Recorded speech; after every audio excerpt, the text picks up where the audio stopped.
Assalamualaikum brothers and sisters.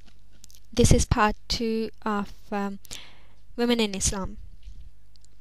In my last video I was talking about how women were liberated in Islam and how they became active companions to men in the struggle for Allah's sake. So I'm just gonna carry on from there. Before the battle of Tabuk, when the Muslims did not have enough cash, and it's a fact, the women of Medina collected all their jewelry, such as their bracelets, earrings, anklets, nose rings, rings, necklaces, and made a great pile and sent it to the Messenger sallallahu alaihi wasallam. That's when men began to see them as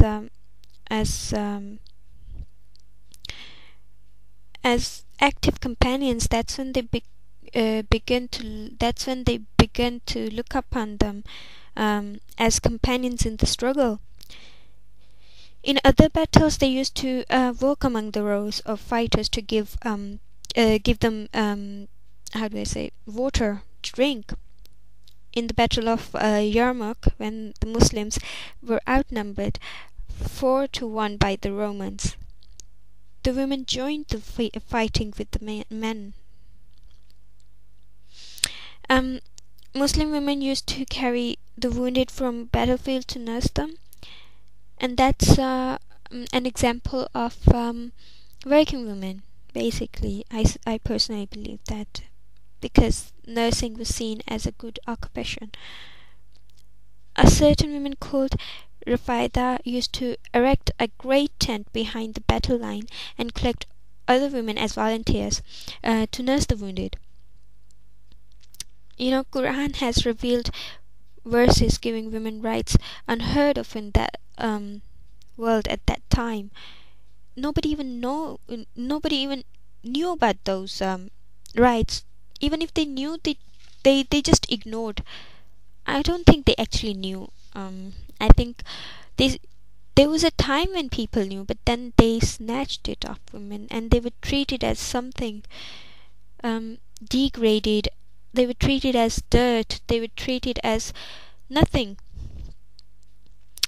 And that's when Prophet sallallahu alaihi wasallam taught the Muslims to follow the decrees of Islam in the word and the spirit, by setting the best of examples. I have to say that we Muslims follow Sunnah. So why don't we treat women properly? I'm not just talking to my brothers, I'm talking to my sisters as well. We're women, and we treat our women folks so badly. They are sisters, and we yet don't know how to respect them, and that just shows that we don't have any respect for ourselves, because they are just exactly the same as us.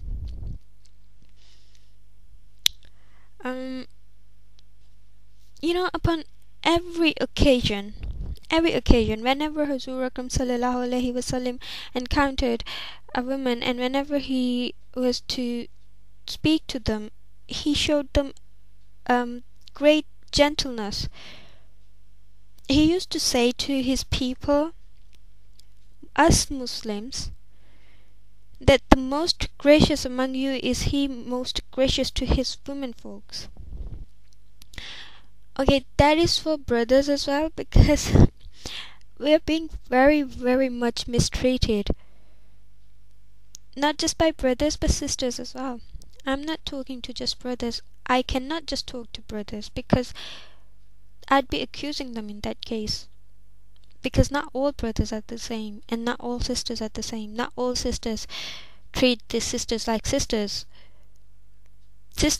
Some sisters treat their sisters like enemies. So what can I say about that? You know, in his farewell speech, the last khutbah, one of the last commandments, he urged men to observe was to be good to women, good and fair to them. And I again repeat that it doesn't apply only to men, to my sisters as well.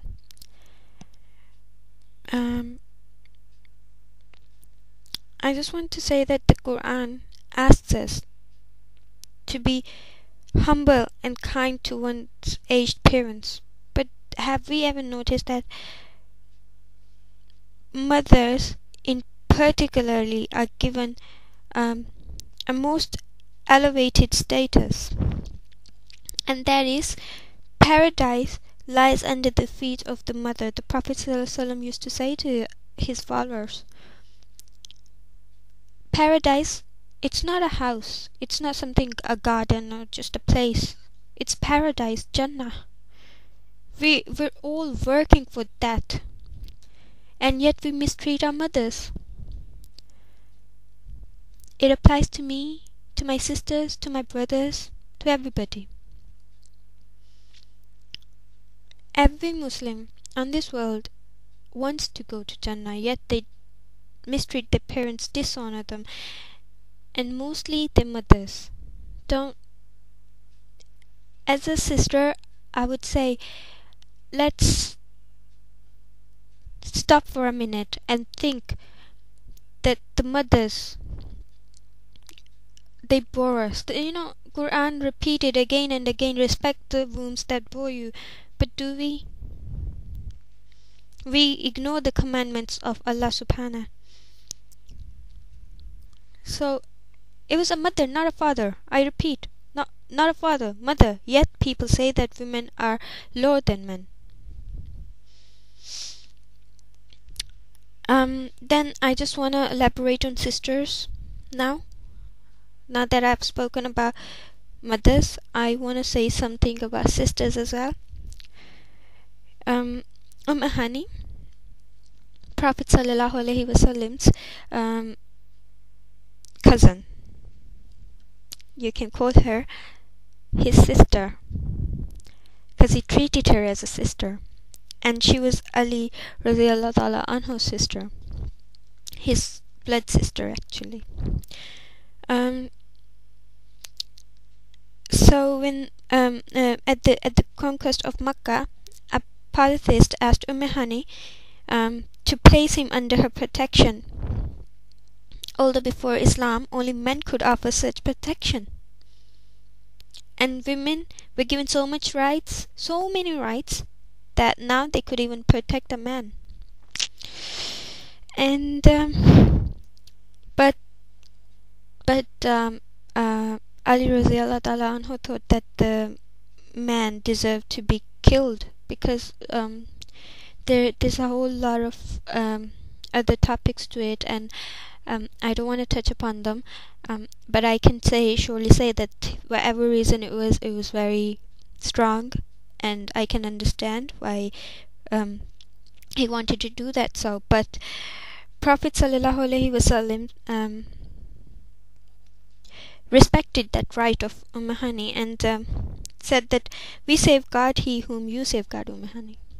Sister, the love for his sister, subhanallah. And yet we say our women don't have rights. And I'm not speaking to non-Muslims, because first of all, our Muslims brothers and sisters say that, so why should I go upon non-Muslims and say that they claim that women don't have rights, yet our own ummah thinks that we don't have rights? I just want to say that, I know it's time for this is very long video, and I just want to finish it off now. I don't want to actually there's so much more to women, there's so much more rights of women. So what I'm going to do is that I'm gonna be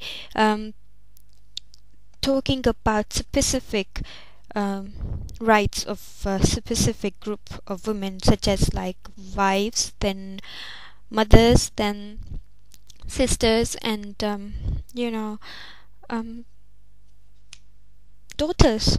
So inshallah ta'ala, with the help of Allah, I will definitely make those videos, and inshallah I hope that they'll be useful for my brothers and sisters, and inshallah they'll be useful for me as well. Until then, jazakallah khairan for watching my video, and please, just once again, I urge you to respect your parents, respect your mothers, respect your sisters, respect your wives, respect your daughters. Seriously, respect your daughters as well. They're your children, you bought them, but they want some respect too. So respect them too. That's it, I think. Assalamualaikum.